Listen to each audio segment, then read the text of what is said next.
Hi everyone, Sam Cressel is back. Um, so, regarding from where I left off yesterday with my other video, this is going to be an epilogue of the other video that I was doing last night, though, because technically, for this, I forgot to bring up this other film that also had several release date changes, along with the other ones I just mentioned, though. But I only mentioned Wonder Woman and No Time to Die as one of the few films that were meant to come out earlier this year, but because of the coronavirus, we had several changes and delays, and some of the other films are getting pushed back to next year and beyond. So yeah. So this is just an epilogue, just to wrap this whole segment up, though. So the other film I wanted to mention was Batman vs Superman. That film had about at least one release date change, as far as I've heard, though. Probably just one. That film was announced back in 2013, a bit shortly after the release of Man of Steel. And Zack Snyder said technically he had that film next to do after Man of Steel. Sorry about that, I had to spit into a tissue earlier. So technically Zack Snyder had that film shortly next, as he had that planned after Man of Steel, as it was meant to do as a follow-up to that film.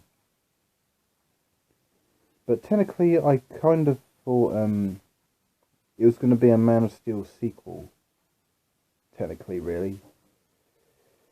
Although I knew there was going to be a Man of Steel sequel at some point, but when I heard that it was going to be turned into a Batman v Superman film, I was a little bit unsure of it, really, though, considering I knew it was going to be next. But considering I didn't actually think it was, I didn't know how I was going to feel about this anyway, because technically, yeah, I was alright with Lex Luthor being in it, though. But not really much with Batman, Wonder Woman, and future Justice League characters popping up in it, though. It was just in case I thought the film was going to be a bit crowded, though. But according to Henry Cavill, who plays Superman in the current DCEU, it's not really technically a Man of Steel sequel, as it does actually set off the occurring events of Man of Steel, though. Even though it does have a few Man of Steel elements, and of course it does have Lex Luthor as the villain. Also, technically, although Man of Steel was supposed to release back in 2015, technically they had to delay it and release it later on in 2016 due to Ben Affleck's leg injury during an action scene that he caught during filming. So technically he injured himself during filming, so they had to push it back, though. Therefore, I was going to say in the other video also that sometimes an actor's injury can sometimes be the result of a film being pushed back, though. Of which I was going to say about Dylan O'Brien for The Maze Runner, the Death Cure. Technically they had to delay it at least 2 to 3 times, because apparently Dylan O'Brien, who plays the main character in the Maze Runner films, technically suffered from a head injury, though, and technically actually almost died during production, though. So technically they had to delay production at least 3 times before they released it in 2018. Ben Affleck's injury is probably a bit minor, however, though. So technically it's not really that much of a big deal, all that much, though. But technically it has left a bit of a gap in the DC extended universe though, as it was actually meant to start off shortly 1 year, or at least 2 years after Man of Steel. Just 2 years after it though. So what do I think of Batman vs Superman now? Well, it's quite good. It's okay. It's a little bit I'm not going to say it. It does have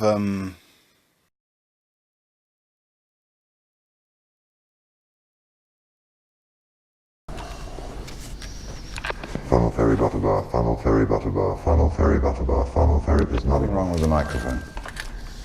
It's this new layer of armor. I'll just have to rewire. So, last night was productive? Nope, it's too low.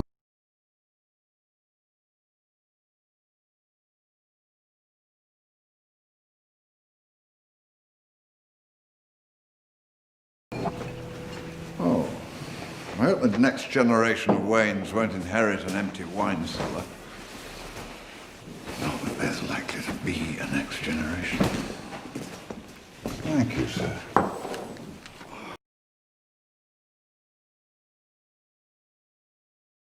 Pretty girl, bad habit. Don't quote me, all right? What's your position of Bat Vigilante in Gotham?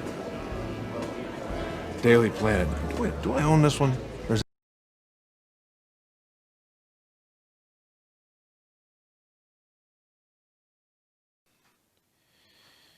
I'm going to defend it quite a bit though. So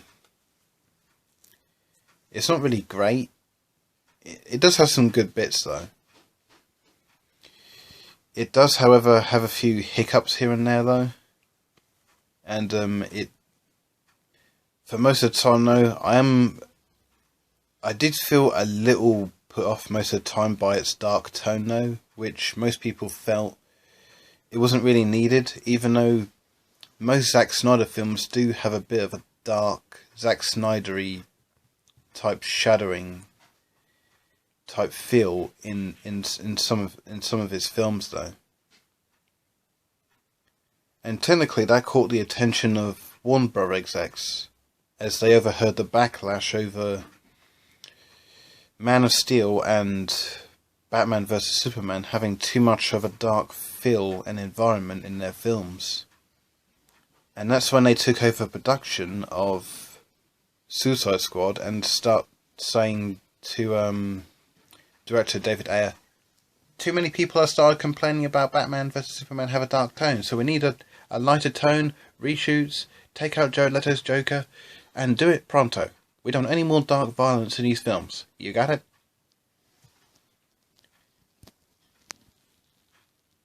But look how that film turned out.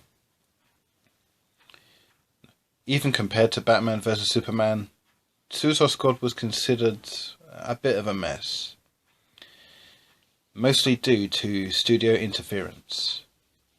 Taking out something that they think the audience don't want. And even whether they care or not, we as an audience, as moviegoers, we tend to think very differently from what the studio thinks. Anyway, apart from the dark tone in Batman v Superman, the other thing that technically that's been giving me a little bit of a headache for a while though, and a little bit under my skin, was Jesse Eisenberg's performance as Lex Luthor. And it just didn't work for me though. The casting, the over the top acting, all his quirks, his Hi, I'm Lex Luthor. The red capes are coming. Yeah. I was kind of looking forward to this take of Lex Luthor when I saw it though. Even so, I wasn't really into how he looked at first though.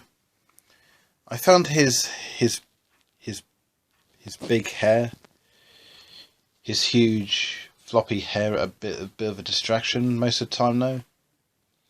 Although we do thankfully get his iconic bald-headed look towards the end of the film though. Although it still didn't really help all that much, considering he was still over the top towards the very end though.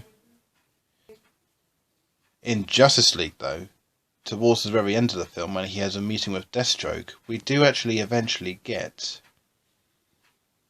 a scene where he's all calm and complex, seeing how he'll eventually be like this for the rest of the DCEU to come. So, yay? I mean, regarding of how it turns out though, I'm still not particularly a big fan of this Lex Luthor anyway though. Most of us are still thinking the same way though. It's just not the Lex Luthor I feel like I was into though. Even though he is supposed to be Lex Luthor's son and not the main Lex Luthor. So yeah though, despite everything else that everyone is complaining about in Batman v Superman, especially the Save Martha incident, I kind of actually feel like Lex Luthor is the real stick in the mud for me though. So yeah, I think that's all I got to wrap up for this video at the moment. That's all I have to bring up though. I was actually meant to bring up all this in the other video though, but I had so much I wanted to say though, and I just completely forgot though. There's just so many films getting release date changes and delays and everything else though. And because this pandemic, it really doesn't help. Not one bit. Not even a lot. So the next video that I'm quite a bit eager to bring up is a video about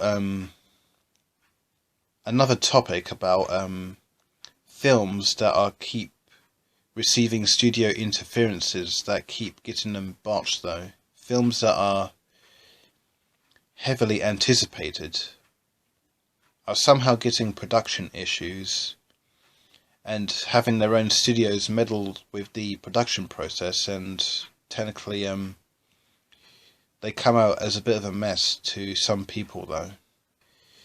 Studios that keep taking over productions and saying to the director, no, people don't want this, they want this. No, this film's way too long, why don't you cut it down to a 24-25 minutes though, and so people have a lot of run time to sort it out though.